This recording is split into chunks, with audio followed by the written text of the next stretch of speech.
సేమియా పాయసం బిర్యానీలోకి అయితే ఈ చట్నీ సూపర్గా ఉంటుంది. నమ్మేశారు కదా? కాదండి, ఏప్రిల్ ఫూల్ అయితే మీరు.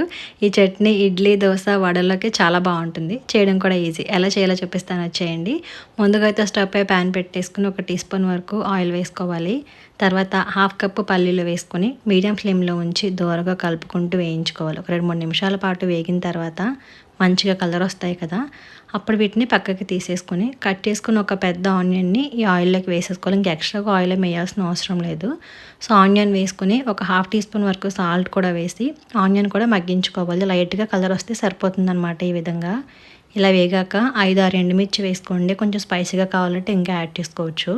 తర్వాత 2 టమాటోస్ కూడా వేసుకుని మొత్తం అంతా బాగా కలిపి మూత పెట్టి టమాటో మెత్తగా అయ్యేంత వరకు మగ్గించుకొని స్టవ్ ఆఫ్ చేసేసుకో.